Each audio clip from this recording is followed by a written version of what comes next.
오늘 우리에게 주시는 하나님의 말씀을 먼저 읽도록 하겠습니다. 로마서 3장 9절에서 18절까지인데요. 우리 화면 보면서 한 번에 같이 쭉 읽어 나가도록 하겠습니다. 9절부터 우리 같이 읽겠습니다. 시작. 그러면 어쩌하냐? 우리는 나으냐? 결코 아니라. 유대인이나 헬라인이나 다 죄 아래에 있다고 우리가 이미 선언하였느니라. 기록된 바 의인은 없나니 하나도 없으며 깨닫는 자도 없고 하나님을 찾는 자도 없고 다 치우쳐 함께 무익하게 되고 선을 행하는 자는 없나니 하나도 없도다. 그들의 목구멍은 열린 무덤이요 그 혀로는 속임을 일삼으며 그 입술에는 독사의 독이 있고 그 입에는 저주와 악독이 가득하고 그 발은 피를 흘리는데 빠른지라. 파멸과 고생이 그 길에 있어 평강의 길을 알지 못하였고 그들의 눈앞에 하나님을 두려워함이 없느니라 함과 같으니라. 아멘. 우리 옆 사람과 한번 인사해 보겠습니다. 당신은 멋지고 아름다운 위대한 교회입니다. 네, 오늘 수요일 날 오늘도 참 많이 추웠는데 이렇게 건강한 모습으로 다 같이 이렇게 뵙게 돼서 너무 감사하고 기쁩니다. 오늘 그리스도가 없는 세상이란 제목으로 로마서 13 강의 13번째를 시작하게 되는데요. 그냥 여담인데 아마 로마서가 한 50강이 전에 끝날 것 같은데 꾸준하게 이렇게 폴더로 해서 잘 모아두시면 잘 모으셨다고 상을 드립니다. 그걸 하기 위해서 상을 드리는 건 아니지만 끝나고 이렇게 집어넣는 시간 꼭 들 테니까 잘 모아두시고 나중에 교재로 사용하시면 되겠습니다. 먼저 로마서 3장 9절 말씀을 한번 보도록 하겠습니다. 그러면 어떠하냐? 우리는 나으냐? 결코 아니라. 유대인이나 헬라인이나 다 죄 아래에 있다고 우리가 이미 선언하였느니라. 이렇게 얘기합니다. 일반 다른 종교에서는 기본적인 기독교와 다른 마음이 약간의 인간의 선함과 공로가 인정이 됩니다. 우리가 카톨릭을 적대시할 필요는 없지만 카톨릭이 가지고 있는 가장 중요한 교리 중에 하나가 이 땅에 우리 인간으로서 하나님 앞에 타 종교와 같이 공덕이라는 것을 잘 쌓으면 그 공덕을 어떻게 보면 하나님께서 다시 갚아주신다. 그래서 이 구원이라는 것도 하나님 나라를 들어가는 천국에 들어가서 완전히 우리의 영혼이 구원받는 것도 절대적으로 하나님의 손에 있긴 하지만 인간의 도움이 필요하다. 이제 거기서 되게 중요한 부분이 소위 아버지라고 불리는 father라고 부르는 신부의 종부성사를 통해서 어떻게 보면 지옥에 갈 영혼이지만 기도로 천국에 갈 수 있다라고 믿는 아주 비성경적인 그런 믿음에서 로만 카톨릭의 아주 그 단점들을 드러내거든요. 사실 이 개신교가 그러한 카톨릭의 잘못된 부분에 의해서 이 부분을 증명하기 위해서 한번 루터가 확 뒤집어 엎었고, 그래서 지금 우리가 갖고 있는 교리는 정말 성서적이다라고 하는 게 인간은 모두 죄 아래에 있다는 것입니다. 근데 오늘 9절에 뭐라고 얘기하시냐면 다 표면적 그리스도인이 아니라 할례를 받고 안 받는 것이 중요한 게 아니라 진짜 그리스도를 예수로 주로 영접하는 성령 충만한 우리 크리스찬들이야말로 진짜 율법이랑 상관없이 율법의 어떤 속박으로부터, 율법이 가진 규정으로부터 더 넘어선 하나님의 진짜 구원의 백성이다라고 논증을 지난번에 했어요. 그런데 다시 한번 묻는 겁니다. 그렇다고 그리스도인들은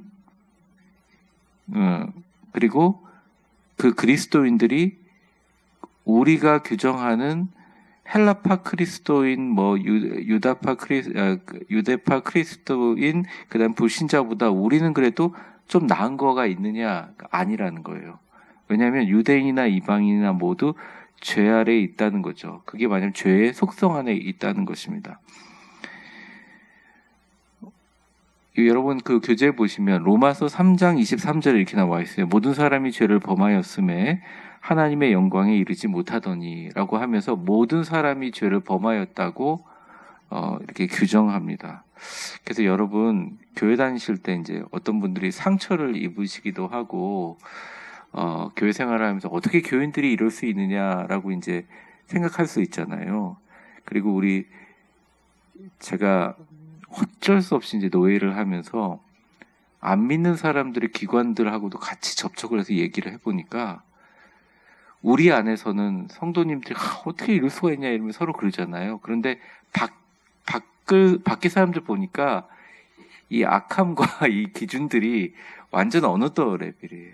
그래서 이제 그런 힘든 세상을 사는 성도들이 얼마나 믿음을 지키기 위해서 어려움을 겪나 이런 생각을 많이 하게 됩니다. 요즘에 그런 생각을 많이 하게 돼요. 참 그래도 우리 안에 좋은 분들이거든요. 그런데 결국 어쨌든 인간들이 볼 때 너무 많은 기대를 가지고 있을 필요가 없다. 사람들은 어쨌든 죄의 속성들을 다 가지고 있다는 것입니다. 제가 로마서 첫 번째인가 두 번째 강의할 때 그 밑에 교재에 보시면 두 번째 방점에 전적 타락이라는 개념들을 말씀드렸어요. 인간은 도덕적이나 영적으로 완전히 부패하고 자기 힘으로 하나님께 나아갈 수가 없습니다. 그래서 오직 죄의 해결은 근원적으로는 예수 그리스도의 십자가로 해결되는 거지만 오직 죄의 해결은 하나님의 긍휼로부터 시작된다는 것을 우리는 알아야 된다. 바울은 이야기하고 있습니다. 그래서 기본적으로 어떤 성도나 사람들에게 엄청난 기대를 가지고 그 사람만이 나의 어떤 구원이고 그 사람만이 어떤 나의 모든 문제를 해결해 줄 수 있다고 믿는다면 어쩔 수 없이 인간은 실망할 수밖에 없다는 것입니다. 정치 지도자나 아니면 사회 경제 지도자나 문화 지도자나 여러분이 존경하는 어떠한 이 시대의 성인들도 다 마찬가지입니다. 하나도 인간이고 죄의 속성들을 가지고 있다는 것이죠. 그래서 하나님이 보시기에 하나님의 기준으로는 절대 하나님의 나라에 갈 수가 없어요. 갈 수가 없다는 것입니다. 예레미야 17장 9절 한번 같이 읽어볼까요? 그 교재에 있습니다. 시작. 만물보다 거짓되고 심히 부패한 것은 마음이라 누가 능히 이를 알리오마는. 네. 예레미야가 얘기한 것처럼 만물보다 거짓되고 심히 부패한 것은 마음이라는 것입니다. 요즘에 제가 이제 많이 저 자신을 생각하고 돌아보게 하는 것이 제 마음인데요. 올해 들어오면서 그 생각을 많이 하게 됩니다. 그러니까 성도들의 기도를 녹음하면서 이게 힘든다는 생각보다 정말 힘이 더 많이 나는 게 왜냐면 이게 그냥 글씨체도 다르고 꾹꾹꾹 눌렀었는데 그 글씨 너머에 있는 그분의 마음들이 보이거든요. 사람이 굉장히 숭고할 때가 보면, 물론 신앙적인 거 빼고 숭고할 때가 보면 자녀들과 가족들을 향해서 부모들이 희생하는 모습 굉장히 숭고합니다. 또 자녀들도 부모님이 말은 안 했지만 이게 각자 따로 이렇게 기도 제목을 내시는 분들은 부모님이 참 힘든 삶을 살아가는 곳에서 부모님이 편하기를 기도하는 모습. 그런 거 보면 참 숭고하거든요. 그렇잖아요?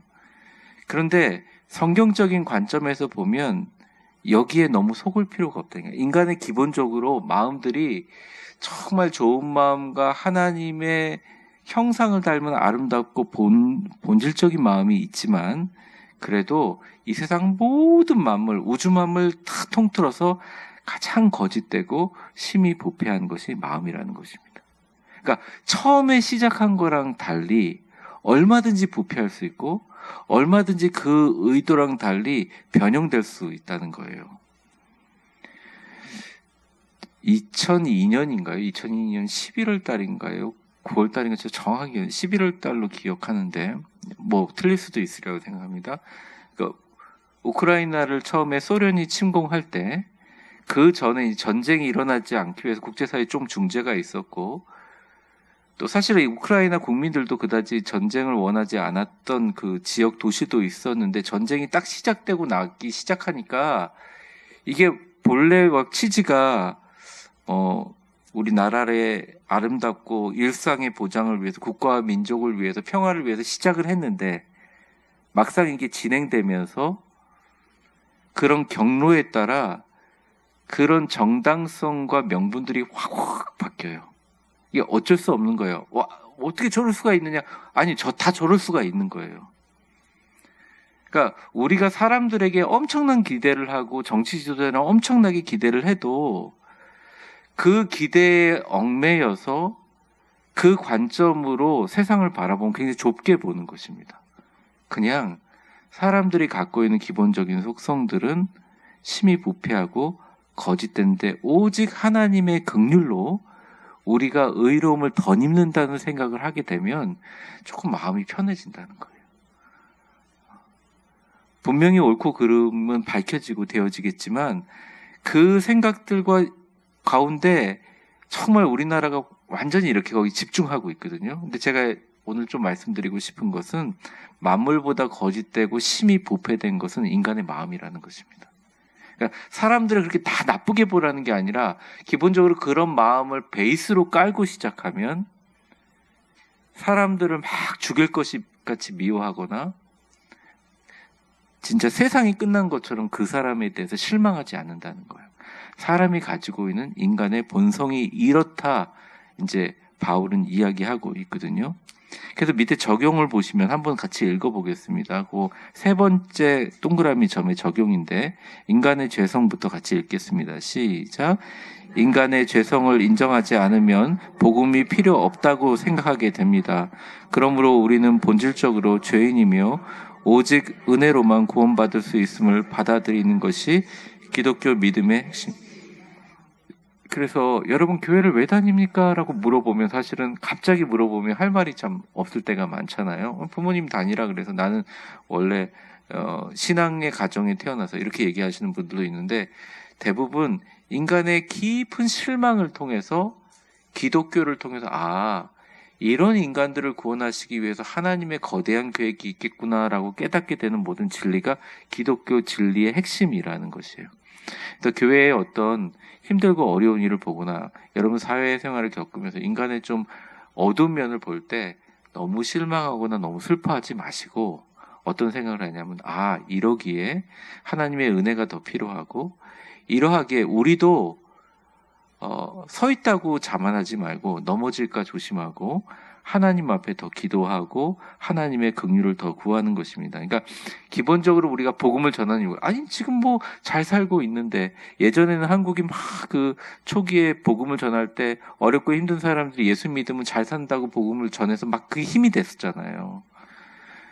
지금은 물론 극단적으로 어려운 계층들이 있지만 전체적으로 아주 후진국이나 제3세계랑 달리 우리 한국에 있는 분들이 이렇게 막 그런 어려움과 그런 걸 막 극복하기 위해서 교회 나오시는 분들은 참 많이 없어요. 그러니까 많은 실망, 많은 아픔, 과연 삶의 의미는 무엇인가 이렇게 밝혀줄 수 있을 때 우리가 죄인이 아니라고 생각한다면 구원이랑 죄로 인해서 구원을 못 받는다고 생각하니까 예수를 믿으라고 전하는 거 아니겠어요? 그래서 이제 오늘 로마서 강의 13번째 가장 중요한 것은 모든 인간은 죄 아래에 있다라는 것입니다. 에베소서 2장 8절에서 9절까지 한번 보게 되면 그건 한번 읽어보죠. 교재에도 있고 화면에도 나옵니다. 시작. 너희는 그 은혜에 의하여 믿음으로 말미암아 구원을 받았으니 이것은 너희에게서 난 것이 아니요 하나님의 선물이라. 행위에서 난 것이 아니니 이는 누구든지 자랑하지 못하게 함이니라. 많은 사람들이 이걸 행위로 알아요. 그러니까 교회 나오는 행위, 교회에서 봉사하는 행위, 아니면 내가 교회를 얼마나 다녀서 뭔가를 이루는 행위. 그게 의미가 없다는 것이 아니라 행위에서부터 시작된 게 아니라 행위로 끝나는 것이 아니에요. 어차피 다 선물로 받은 거예요. 하나님이 이렇게 하신 이유는 자랑하지 못하게 우리에게 하신 것입니다. 교회를 다닌 것은 하나님이 우리에게 그냥 선물로 던져주신 거예요. 우리의 공로가 하나도 없어요.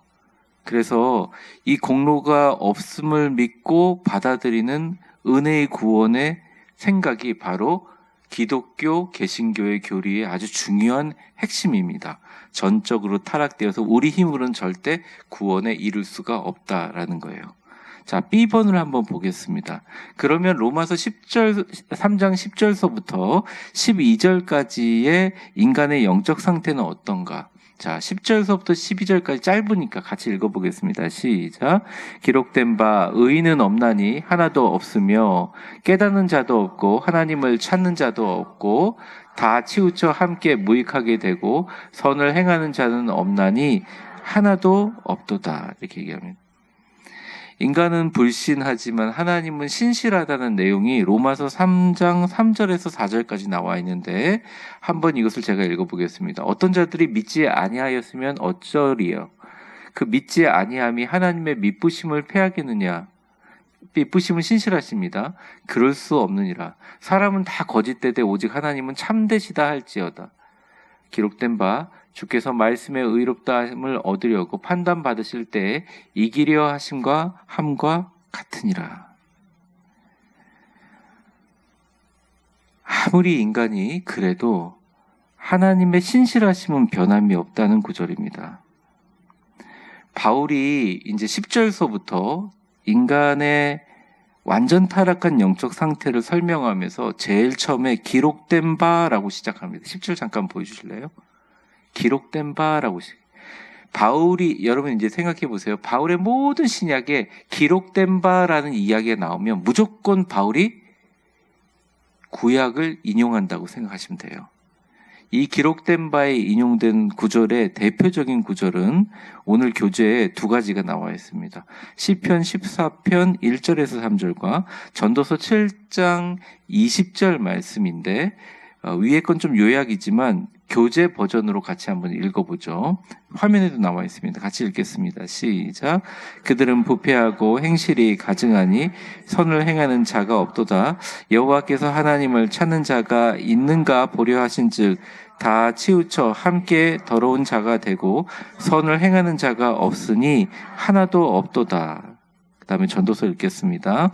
선을 행하고 전혀 죄를 범하지 아니하는 의인은 세상에 없기 때문이니라. 네, 우리 모두 인정하죠. 그래서 내가 이거밖에 안 되냐라고 한탄하면서 깊은 아픔에 빠지거나 많은 사람들이 이제 이 우울한 감정에 빠지고 또 그 우울한 감정들을 해소하기 위해서 인생을 많이 낭비하는 그런 내용들을 보면서 사람들이 거기에 대해서 많은 처방을 내놓지만 성경에 거의 답이 나와 있어요. 인간이 가지고 있는 본성과 인간이 가지고 있는 모든 의도와 것들의 타락과 죄성들 때문에 누군가의 도움이 없이 우리 스스로 그것을 극복하려고 하는 것은 헛된 노력이고 또 그 죄성과 타락으로 인해서 내가 살아갈 의미가 없다고 얘기하는 건 어리석은 일이다라고 하는 겁니다. 원래 그렇기 때문에. 그래서 기록된 바 하면서 구약의 이 시편과 전도서를 하면서 의인이 없고 선함을 행하는 자가 하나도 없다고 얘기합니다. 먼저 10절을 잠깐 화면으로 보여주시면 의인이 없죠. 기록된 바. 누구도 하나님 앞에 의롭다함이 없습니다. 11절 보여주세요. 근데 이게 깨닫는 자가 없어요. 그러니까 제가 우리 성도님들이 또 인문학적인 지식도 있고 또 이렇게 독서나 그런 것들을 같이 해보면 굉장히 수준이 높아요. 그런데 사실은 지금 현재 있는 인문학이라든지 철학이라든지 이런 많은 것들의 내용들을 이렇게 같이 요약을 해보면 어쨌든 그들이 주장하는 것은 인간 본연의 본성에는 뭔가 희망이 있다라는 거예요. 그리고 그 희망이 있어야 우리가 살아갈 힘이 있다는 거죠. 맞아요. 희망이 없으면 우리가 살아갈 수 없죠. 그런데 성경이 말하는 건 뭐냐면 그럼에도 불구하고 기본적인 우리 안에 그 희망이 있다고 해서 희망을 거기서 찾게 되면 인간 전체는 자기의 의와 자기의 도덕과 자기가 갖고 있는 본성으로 절대 하나님의 기준에 구원받을 수 없다는 것입니다. 이게 기독교 개념이라는 거예요. 그리고 그것 자체를 깨닫는 자도 사실은 드물다는 것입니다. 제가 이렇게 설교를 하지만 여전히 저도 우리 성도님들 가운데 하나님의 아름답고 본질적인 형상들을 확 비추고 사람이 정말 확 변할 수 있다라는 그런 믿음이 있으니까 사실은 저도 목회를 하고 여러분들도 같이 그런 식으로 세상을 변화시키려고 하잖아요. 근데 오늘 바울이 얘기하는 거예요. 헬라파 크리스찬들아, 유다파 크리스찬들아, 그리고 이 땅에 있는 모든 예수님을 믿어서 나는 그래도 죄랑은 상관없다고 하는 사람들아, 너희들이 아무리 모든 것을 다 갖추고 모든 희망을 갖추고 있어도 예수 그리스도께서 손대 주시고 하나님의 의롭다 하셨기 때문에 그냥 의로움을 덧입어서 그런 거지 우리는 아무것도 아니고 우리는 죄인이다라고 이야기를 합니다. 이건 비관론적이 아니라 오히려 희망이에요. 우리가 그럼에도 불구하고 앞으로 우리가 수없이 넘어지고 수없이 고통을 당하고 수없이 실패를 반복함에도 불구하고 다시 한번 예수 그리스도께서 우리에게 주신 십자가 붙들고 일어날 수 있다는 소망을 주는 것과 마찬가지 이야기라는 것입니다. 11절에 보면 하반절에 이렇게 나와 있습니다. 깨닫는 자도 없고 하나님을 찾는 자도 없다 이렇게 얘기합니다. 아마 당시의 로마 상황이나 헬라 시대의 상황들을 이야기한 것 같습니다. 지금도 그렇고요. 12절 같이 읽겠습니다. 시작. 다 치우쳐 무익하게 되고 선을 행하는 자가 없나니 하나도 없도다 이렇게 얘기를 합니다. 그러니까 우리 스스로 겸손해야 될 것 같습니다. 그리고 참 끝까지 이 겸손하면서 우리의 연약함을 하나님께 내놓는 이 신앙의 과정이 성화의 길이 정말 말 그대로 순례의 길과 똑같은 것 같아요. 그렇잖아요? 이제 정말 하나님 앞에 깊이 영적으로 교통하고 진짜 내가 신앙이 하나님 앞에 바르고 의롭게 서 있다고 생각하는 순간 우리의 의도랑은 다르게 다른 사람에게 상처를 줄 수도 있고요. 우리의 의도랑은 다르게 다른 사람들에게 복음의 빛을 전하는데 가림막이 될 수도 있다는 것이. 그래서 이걸 우리가 매 순간 깨달아가면서 하나님의 어떤 시온성까지 걸어가는 이 순례길을 어려워하지 말고 그냥 매번 하나님의 십자가 앞에서 다시 한번 내 자신을 내려놓고 변화하고 새롭게 되는 것. 다 치우쳐 무익하게 되고 선을 행하는 자가 없다는 것을 깨닫는 것이죠. 이사야서 53장 6절에 보면 이렇게 표현합니다. 우리를 표현하는데 같이 읽겠습니다. 시작. 우리는 다 양 같아서 그릇 행하여 각기 제 길로 갔거늘 여호와께서 우리 모두의 죄악을 그에게 담당시켰다. 양 같아서 각기 제 길로 갔다라고 하는 것은 그냥 재밌게 생각하시면 되죠. 여러분들 TV 보시면 알겠지만 양들을 이끌 때 사람보다 사실은 양치기 개들이 더 아주 일괄로 통솔하는 경우가 되게 많거든요. 그 당시는 어떻게 됐는지 모르겠지만 이 양들을 좁은 길로 이렇게 인도해가지고 여기 초장이 없으니까 좋은 초장으로 인도할 때 각기 제 길로 갈 수밖에 없는 게 눈이 어두우니까 양들이 그렇게 하는 거죠. 근데 그거를 어떻게 하나님께서 할 수가 없어서 여호와께서 우리 모두의 죄악을 누구에게? 네, 예수님께 감당하신 거예요. 근데 어떤 분은 이렇게 얘기했어요. 목사님 너무 비관적으로 보는 거 아닙니까? 꼭 예수 그리스도의 도움이 아니라 구약 시대를 쭉 보게 되면 하나님의 위대한 사람들이 있었고 이스라엘 사람들이 정말 하나님께 회개하고 미스바 광장에서 엎드리면서 위대한 하나님의 능력과 어떤 지금 말하는 시오니즘의 그런 역사들을 이루지 않았습니까? 물론 맞는데 여러분 창세기서부터 이 구약 시대의 모든 기록의 역사는 사실은 인간의 실패의 역사예요. 인간의 실패의 역사예요. 하나님을 따르지 못하고 그러니까 말라기 마지막까지 그런 실패의 역사예요. 그래서 하나님이 메시아를 보내주셔서 민족을 해방시키는 것이 아니라 이런 죄의 문제에 사슬에 하나님이 지으셨고 만드셨던 이 피조물이 가지고 있는 근본적인 한계의 문제를 주님께서 극복할 수 없으니 그 한계의 문제 가운데 하나님이 주시는 은혜와 축복의 십자가로 말미암아 완전히 해결하는 길을 우리에게 보여주셨다는 거예요. 그래서 적용해 보면 이렇게 나와 있습니다. 인간이 도덕적으로 선해 보일 수 있지만 하나님 보시기에 철저히 타락한 존재이고 인간의 본성은 선을 행할 능력이 없으며 오직 성령의 도우심만 하나님을 찾고 순종할 수 있다. 주무시는 분들 좀 깨세요. 인간의 전적 타락은 의인이 없다는 것이고 모든 이게 그러니까 여기 나와 있는 모든 용어들이 법정 용어예요. 헬라어에. 그래서 이런 거죠. 법정을 여는데 법정에 있는 모든 사람들이 무죄를 주장할 수 있는 사람이 아무도 없는 거예요. 네, 그런 상황들을 바울은 묘사하고 있다는 것입니다. 근데 그 구체적인 것들을 이제 13절과 14절에 묘사를 하는데 같이 보겠습니다. 시작. 그들의 목구멍은 열린 무덤이요 그 혀로는 속임을 일삼으며 그 입술에는 독사의 독이 있고 그 입에는 저주와 악독이 가득하며. 13절이 참 재밌는 구절인데 보면 열린 무덤이요 이렇게 나와 있습니다. 당시 헬라 시대도 그렇고 유대주의 풍습에도 보면 열린 무덤이 있었어요. 여러분 열린 무덤이 어떤 무덤인지 상상이 되십니까? 지금은 찾아볼 수가 없는데요. 이 팔레스타인 지역이 건조하잖아요. 그러면 이 시체를 보관할 때 가장 중요하게 시체를 상하게 만들고 시체 냄새를 만들게 하는 게 뭡니까? 습기잖아요.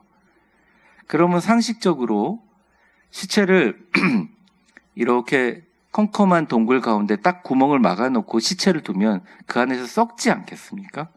오히려 부패가 심하고 위생에 도움이 안 되겠죠. 그리고 오히려 그것은 고인에 대한 예도 아닐 거 아닙니까? 그래서 무덤에 시체를 두는데 어느 정도 건조를 시킨 다음에 그 무덤을 열어놔요. 근데 굉장히 그 구덩이가 크답니다. 그리고 거기서 바람이 도니까 시체가 사람의 시체가 암벽에 구멍을 뚫어서 이렇게 환기가 되면서 말라갈 수 있는 무덤들이 성행했다고 해요. 잠깐만요. 왜 그러지?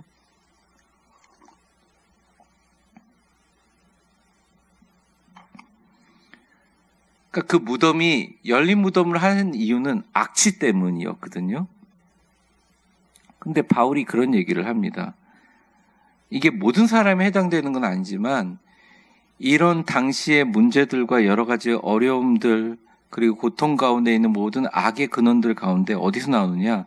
마치 목구멍이 열린 무덤처럼 그 열린 무덤에서 시체가 건조하면서 나오는 그 악취가 나오는 것처럼 사람들의 혀와 입술이 죄와 독을 바란다라는 아주 이렇게 눈으로 보면 이렇게 상징적으로 그림으로 그려지는 표현이라고 할 수 있어요.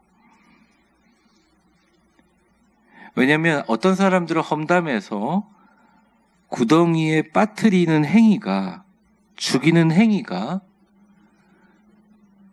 보면 이것이 어떤 악취와 사람의 시체를 보관하는 언어 속에서 드러난 거짓과 기만이다. 그래서 그 혀로는 속임을 일삼으며 그 입술에는 독사의 독이 있고, 이 독사라는 이제 그 헬라어가 사실은 아스피스라는 코브라를 쓰는 말인데 13절 보여주세요. 독사의 아랫입술에 독주머니가 있잖아요. 그래서 이런 것들이 다 표현입니다. 상처를 입고 파괴하게 만들고. 14절 한번 보여주세요. 14절 보면 그 입에는 저주와 악독이 가득하다. 부정적이고 파괴적인 언어를 얘기한다.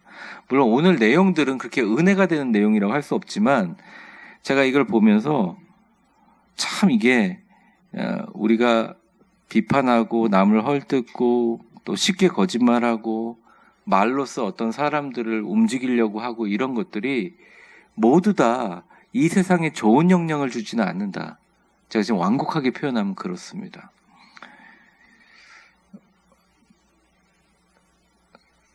저도 시대 상황들에 대해서 얼마든지 얘기할 수 있지만 참 조심스럽고요.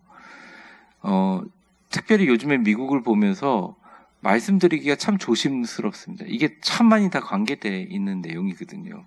한번 생각을 해보세요.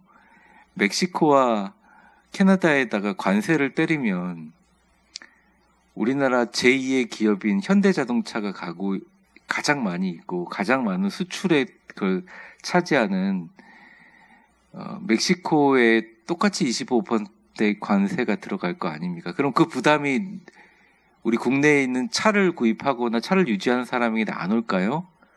왜 기름값이 떨어지지 않을까? 그러니까 한 미국의 지도자가 미국을 다시 위대한 시대로 이루기 위해서 그런 말을 통해서 정치를 할 수는 있잖아요. 그게 위협이 되기도 하고 힘이 되기도 하지만 그거의 생업을 가지고 거기에 생명을 걸고 있는 수많은 사람들이 다 영향이 되는 것입니다. 많은 사람들이 이제 부동산이 조금 경기가 살아날 거라고 생각했던 작년의 시기가 있었는데 그 시기 자체가 완전히 닫아진 게 우크라이나와 소련이란다. 러시아가 전쟁을 시작하면서부터 정말 우리나라의 모든 구두를 만드는 사람부터 정말 개인적으로 작은 중소기업에 있는 모든 사람들이 다 영향을 받아요. 다 영향을 받아요. 마치 당선되면 이것을 다 끝낼 것 같았는데 이제는 제가 오늘 잠깐 뉴스를 보면 너무 웃겨가지고 중국과 휘토류 경쟁을 하려고 우크라이나를 생각하는구나. 그러니까 물론 그렇게 할지 안 할지 몰라요. 근데 이 말이 정말 미국 국민은 어떻게 보면 미국 국민의 대다수 중에 일부는 살지 몰라도 전 세계의 이 영향은 너무 큰 거거든요. 저도 너무 걱정인 게 우리 성도들이 전체적으로 이 전체 경기가 살아나고 사람들이 이 돈이 돌고 막 이렇게 해야지 뭔가를 해야 되는데 건축하시는 분 너무 어렵고요. 얼마 전에 통화했는데 너무 힘들어왔어요. 기도 제목 한 1시간 들은 것 같아요. 부동산 하시는 분들은 너무너무 어렵고요. 그러면 아이들이 교육할 때 교육비를 지출을 잘 안 하잖아요. 어린이집 하시는 분도 어렵고 이게 전반적인 다 영향력을 주는 것입니다. 그래서 예전처럼 어떤 지도자가 말을 멋들어지게 해서 국민들의 마음을 모아가지고 막 세상을 변화시키고 이런 것들을 우리는 꿈꾸면서 지도자를 뽑고 그렇지만 사실은 우리가 진짜 의지해야 될 것은 예수 그리스도고 우리가 진짜 의지해야 될 것은 신앙이고요. 내가 하나님 앞에 이 땅에 태어나서 남은 인생을 어떻게 살고자 하는 하나님과의 소명과의 결단이 되게 중요해요. 저는 우리 교인들을 축복하셔서 그 축복의 그런데 전제 조건이 여러분이 세상을 하나님의 나라로 그리고 하나님이 주시는 그리스도의 계절로 오게 하기 위한 선한 복의 유통자로 쓰임받기 위해서 하나님과 잘 소통하시고 하나님의 은혜의 복 가운데 올 한 해도 복의 유통자로 승리하시기를 주의 이름으로 축원합니다. 이게 그런 거예요. 그래서 너무 실망하지 마시고 너무 어려워하지 마세요. 그러니까 인간이란 존재는 이렇다. 근데 그런 말입니다. 그럼 적용해 보면 우리는 쉽게 거짓말하고 비판하고 남을 헐뜯고 근데 말은 우리의 신앙을 드러내는 중요한 요소고 성도는 말을 통해서 하나님을 영화롭게 하고 사람을 세워야 된다 이렇게 말을 합니다. 자, D번 마지막입니다. 죄로 인해서 파괴된 삶을 오늘 묘사하고 있죠. 15절서부터 18절인데 먼저 15절을 한번 보겠습니다. 그 발은 피를 흘리는데 빠르니라 이렇게 나와 있습니다. 이 달려가는 발이죠. 전쟁과 살육과 인간의 폭력성을 이야기합니다.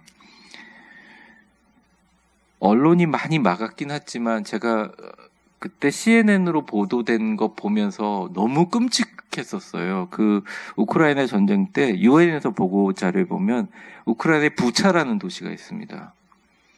그리고 마리오폴, 이지움에서 발생한 군인이 없는 곳에 그냥 러시아 군인들이 들어간 거예요. 들어가서 그냥 거기를 점령하면 되지 온갖 악한 짓을 다 행하는데 너무너무 끔찍한 것들 그게. 인간으로 살 수 없는 일들을. 그 러시아 군인들이 원래 엄청 악한 악마들인가?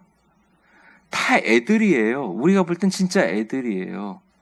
훈련 중인 줄 알고 들어간 사람들도 있고 기껏해야 22살, 23살 이런 장교들도 25살 이런 들어가서 너무나 악한 짓, 어떻게 인간적으로 이렇게 할 수 있을까? 그 발은 피를 흘리는데 빠르다. 그 일본 여자 작가가 쓴 로마인의 이야기를 보면 처음엔 로마의 그 오현재 시대의 부흥의 시대와 위대한 로마의 시작과 민주주의 시작을 쭉 얘기하지만 로마가 다른 나라들을 정복하면서 했던 전쟁의 참극과 비극들을 얘기할 때 정말 사람이 어떻게 이렇게 할 수 있는가 이런 생각이 들거든요.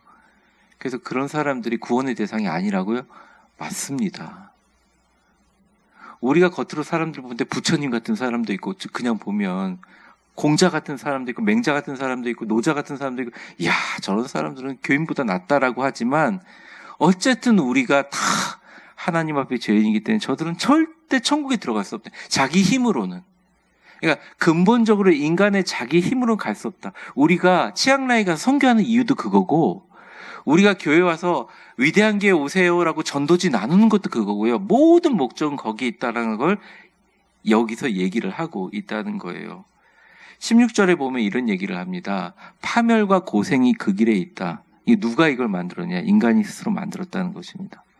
어떤 명분이든지 간에 전쟁을 하게 되면 폭력이 주고되고요. 17절에 보면 이렇게 얘기합니다. 평강의 길을 알지 못하였고. 평강의 길은 저번에 몇 번 제가 설교를 했는데 히브리어로는 샬롬인데요. 헬라어로는 에이레네예요. 에이레네는 적극적으로 추구해서 얻어지는 평화입니다. 이건 참된 평화를 얘기할 때 얘기하는 거예요. 참된 평화의 길을 알지 못하였다.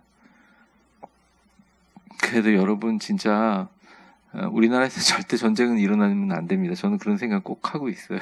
이기든 지든 상관이 없어요. 국가와 민족을 위해서 여러분들 기도하시면 좋겠어요.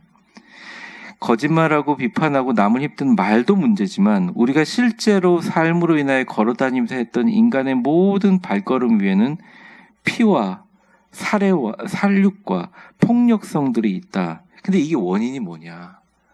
바울이 진단하는 원인이 18절에 나와 있어요. 우리 같이 읽어보겠습니다. 시작.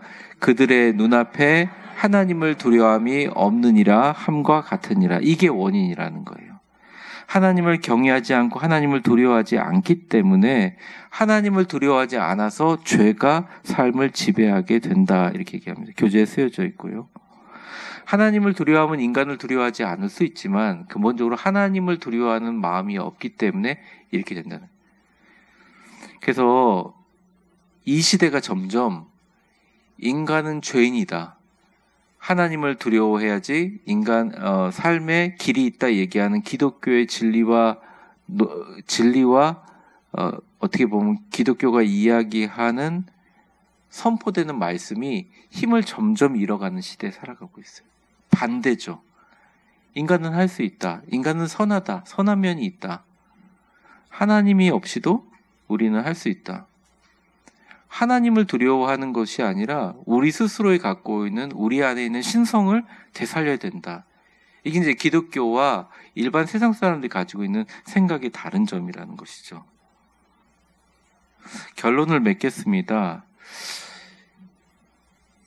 지금 얘기한 모든 참상들과 인간의 어떻게 보면 무력성 그리고 전적인 타락의 개념에 대해서 같이 배웠는데 다시 한번 나누는데 예수님이 없으면 어떻게 되겠어요? 정말 우리는 아무것도 아닌 거라는 생각을 하게 됩니다.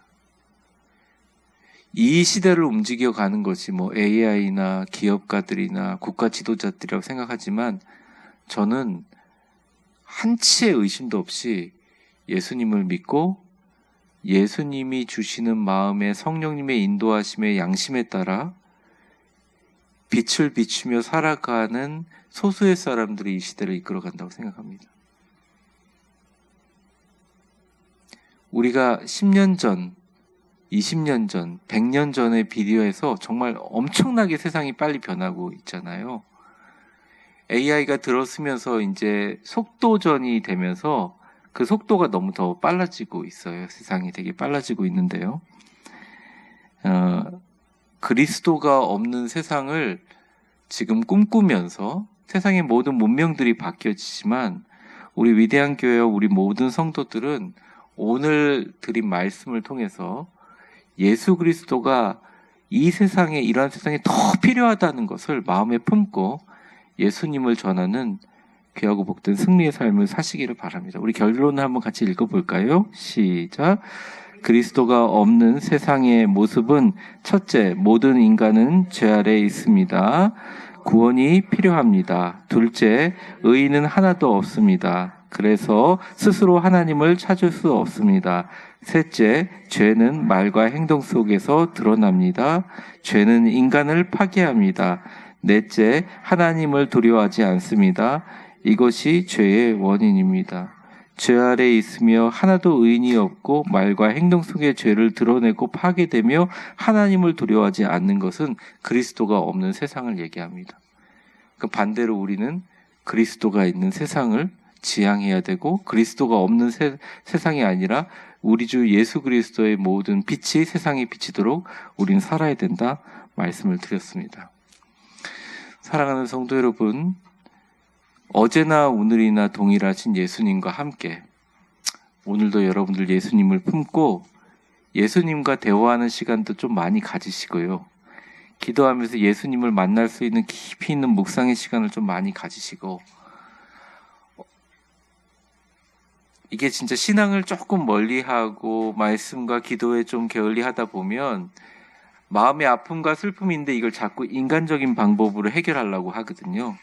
사랑하는 우리 수요예배 오신 성도님들 모두 다 예수님 앞에 오늘 기도하면서 더 가까이 나가고, 예수 그리스도로 인해서 우리에게 주신 그 예수 그리스도의 놀라운 능력으로 죄와 세상을 이기고, 이 어려운 세상 하나님의 의지와 계획에 의해서 이 땅에 가장 하나님의 빛을 전달하는 위대한 분들 다 되시고 복 많이 받으셨으면 좋겠습니다. 잠깐 기도하는 시간 갖겠습니다. 축복합니다. 이제는 우리 주 예수 그리스도의 은혜와 역사의 주관자가 되신 하나님 아버지의 사랑과 성령의 충만하심과 교통하심이 오직 예수 그리스도만으로 이 땅의 모든 죄악과 세상을 구원하고 이길 수 있음을 깨달아 다시 한번 수요예배를 통하여 예수님이 내 곁에 가장 필요한 존재이며 예수님과 교통이 나의 가장 강력한 빛과 능력의 힘임을 깨닫게 해주심을 감사하며 다시 한번 그 빛을 밝혀 세상 속으로 나아가시는 수요예배에 오신 모든 분들 머리 위에 이제와 영원히 함께 계실 것을 간절히 축원하옵나이다. 아멘.